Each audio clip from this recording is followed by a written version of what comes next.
to Wrestling with Siblings. So we're coming to you guys live from the Minute Maid Park, the home of the Royal Rumble 2020. And the home of the Houston Astros, something different. Let's see how much you guys like it. You can already feel the energy out here. Houston is a very active city, but enough of that. We are here. Let's get started with the Raw review. All right. Seth Rollins opens up the show and he comes out with AOP and the new member of AOP, which is Buddy Murphy. I was interested to see what Buddy Murphy was going to say after his actions he had done last week by joining Seth Rollins in the AOP. And that's basically what he comes out to say. He comes out to say thank you to Buddy Murphy for joining the right side of history. And I mean, I think Murphy is going to be a great addition to this team. I think they didn't necessarily need him, but now that they had him, this is going to be the team that you really have to be able to take down. Who's going to dethrone Seth Rollins, AOP, and Buddy Murphy? It's going to be a very, very tough team to take down. I mean, I really don't see anybody right now. I mean, last week we did see Big Show and Samoa Joe and Kevin Owens. They did some damage, but that wasn't enough. And at the end of the day, Seth Rollins, being the Messiah, being the leader, was the one that outsmarted him. And he does say, you're either with us or you're against us. And at this point, Kevin Owens and Samoa Joe come out and they're like, you know what, we've had enough of you guys. We want to fight. And they were like, we're going to fight right here, right now. And they're not alone. Seth Rollins is thinking that he has the number advantage, but he is wrong because Kevin Owens and Samoa Joe have recruited none other than the tag team champions, the Viking Raiders. I did not see the Viking Raiders coming along. I did see someone maybe like Randy or McIntyre join Kevin Owens and Samoa Joe. Yeah, so turns out we're going to be getting this match towards the end of the show. It's going to be very, very interesting to see how this all plays out. But aside from that, let's move on to the very first match of the night, which was the ladder match for the United States Championship between Andrade, with obviously Zelina Vega, versus Rey Mysterio. Right away from the get-go, Andrade walks in with the advantage. Why? He's got Zelina Vega on his side at 2. Keep in mind, Rey Mysterio has not been able to beat Andrade since he's kind of came up to the main roster. So that plays a huge advantage in the mental part of Rey Mysterio. But also keep in mind, these competitors know each other super, super well. They faced each other countless amount of times, and every time they have given each other the best they could potentially give. And at this point, there's now ladders involved, which means this match has just become 100 times more dangerous than it already is. And not only that, but I think the difference in this match was, like we said, Zelina, but Andrade's power. Andrade can match the style that I find of Rey Mysterio, which we've seen, but also the power made a huge difference in this match. It definitely did. And like Armando said, Andrade had the biggest advantage going into this match. I personally thought, you know what, someone's going to interfere. I didn't think it was going to be where Rey Mysterio was going to be alone. If we didn't see Dominic, we were definitely going to see Humberto Carrillo, or we were going to see somebody else try to help Rey Mysterio. But surprisingly, the match went on without the assistance of anybody up until Rey Mysterio almost had the match won when Zelina came out and pretty much went to the top of the ladder. She sat there and she slapped Rey Mysterio, and that was where Andrade was able to capitalize. So I wonder how Mysterio feels about this. That been able to beat Andrade yet so far in his career. I don't know. I think he feels like, you know what, this is a passing of the torch and this is a new generation, but I feel like he wants to prove something. Because at this point, you see a new fire, a new passion in Rey Mysterio's eyes, and the fact that he hasn't been able to beat Andrade Cien Almas probably puts him in that mindset of, what do I have to do to put him away? And in order for him to do that, I think he has to take out Zelina Vega. Yeah, I definitely agree with you on that one. If Zelina Vega is ringside, no matter who it is, Andrade is going to have the advantage no matter what. She causes a distraction. They communicate so well, and they're just like a well-oiled machine.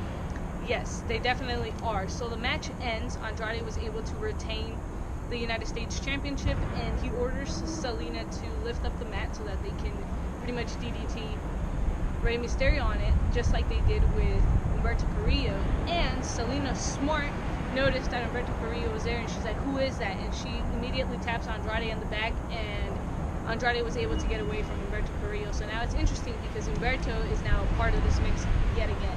Yeah, so we'll see what happens at the Royal Rumble. If anything, we will probably see Andrade versus Humberto Carrillo at the Royal Rumble. We don't know yet, but that would be probably a great match. If not, we'll probably see him again against Rey 100%. All right, let's move on to Aleister Black versus Loco Talent. This match was very, very quick. Aleister Black with the black mask, he was able to get the win in under probably 15 seconds. Again, Aleister Black making a statement each and every single week. He is here to fight, and he is not here to joke around and mess with anybody. It's straight business for him. 100%. I think Aleister definitely has a bright future ahead of him, and it's going to be interesting to see what his role in the Royal Rumble is and how far he's actually going to get in the Royal Rumble. Alright, moving on to Brock Lesnar and Paul Heyman. They basically come out to say that the Royal Rumble is in trouble because Brock Lesnar is entering at number 1, and he plans on entering at number 1 and coming out victorious. If he does win, this is going to be very interesting because who else could he face other than Fiend? I do agree with you on that one. If he wins, he has no choice but pretty much to face the Fiend, which I think it will be an awesome main event match for WrestleMania. But at the same time, Brock Lesnar's got to think if being number 1 is not the brightest idea ever, because like, what are the chances that he's winning? Yeah, he is the beast. But come on, 30 men, you know, and they all gain up on you at once. It's kind of tough. 100% agree with you on that one. Ricochet though thinks he comes out and he's like, you know what, I am not afraid of Brock Lesnar. And what does he do? He's like, get in the ring with me, you know, I want to fight you. And he says that very, very clearly that he wants to fight Brock Lesnar, and he definitely paid for it. Alright, let's move on to Randy Orton versus Drew McIntyre. To me, this is the dream match. I feel like they're so evenly matched in one way or in another. Yeah, I told ourselves before, I see McIntyre pretty much as the next Randy Orton. They have a lot of similarities, not only in styles, but in safety and the physique that they do. They execute their finishers so well. They definitely do. They can both pretty much execute it at any given time. You don't know when Randy Orton is going to strike with an RKO, but you also don't know when Drew McIntyre is going to strike with a claymore kick. I think the difference in this match was going to be Randy Orton's experience. Yeah, all those years he has put in the WWE were going to come into play in the long run, and sure enough, they pretty much ended up winning. Yeah, and that you definitely saw that throughout this match. But I also feel like Drew McIntyre was ready. He went in with the mindset of like, I know exactly who I'm facing, and I know exactly how I'm going to digest them. But what he wasn't prepared for was the experience that Randy Orton has, not only in this match, but in any type of match. This is going to be very dangerous because McIntyre, I believe, will be one of the top guys and one of the finalists for the Royal Rumble. As I told you guys before, McIntyre is my pick to win the Royal Rumble match along with Baron Corbin. But if I were to choose between both of them, I'm going with McIntyre for sure. After what I've seen these past couple of years from him, I think it's time for him to win, and what better way to do it than winning and going up against Brock Lesnar at WrestleMania. 100% agree with you on that one. I do think McIntyre has the advantage going into this, and it's going to be very hard to eliminate Drew McIntyre from the Royal Rumble match. And I do agree, I do think he could potentially win it. However, my pick is Kevin Owens.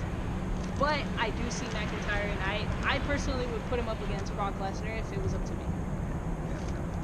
Alright, let's move on to the man, Becky Lynch. She basically comes out and she says she's no longer afraid of Asuka, that Asuka should be afraid of her. I don't know, man. I feel like Becky has really let the fact that she hasn't been able to beat Asuka get inside her head, and I think that's Asuka's biggest advantage going into this match on Sunday. Kind of like the Andrade and Mysterio situation, where Becky Lynch is inside Asuka's inside Becky Lynch's head. So that's the huge advantage that Asuka walks into the match right away, that Becky's going to want to win regardless. And what does that do? It's probably going to cause Becky to frustrate herself and maybe get herself potentially disqualified or even make a mistake. 100%. So therefore, it'll be Becky Lynch versus Kairi Sane. It's her first time seeing Kairi Sane since, I believe, TLC. She looks like she's back stronger than ever.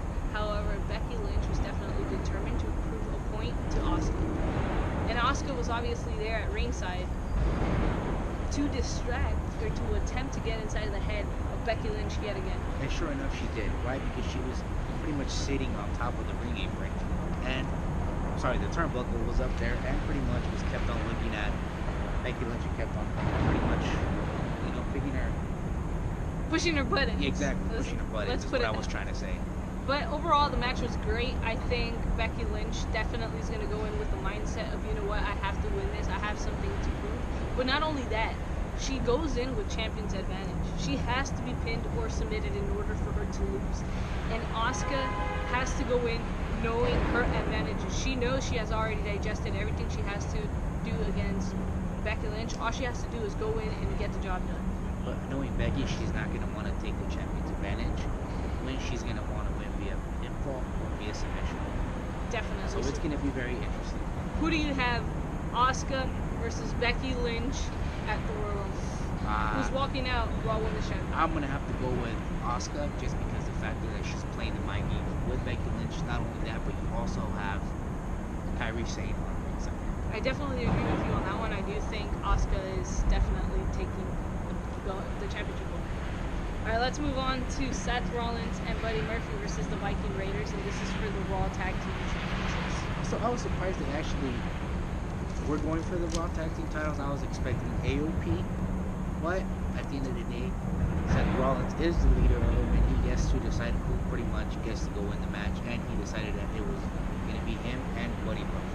I think the biggest advantage the Viking Raiders had was the fact that they've been a tag team for so long. They know each other, and they know exactly how they work. The only problem is, were they really ready for somebody like Buddy Murphy and Seth Rollins? And I think that was their downfall, that they weren't ready because they didn't know what to expect out of that tag team of Seth Rollins and Buddy Murphy, because it's so new. If you don't know what to expect, anything that they do together is going to be new. And I was surprised. They were surprisingly working very, very well together. So far, it's an odd pairing, but it works, and I like the way it's going. Them champions so quickly, but I can see definitely where they're going with it. I feel like if anybody would have been the ones to dethrone the Viking Raiders, I think it should have been AOP. I think that was the team that definitely not only had the skills to do it, but I think their wrestling ability and their power was gonna be what was gonna set them aside from the Viking Raiders.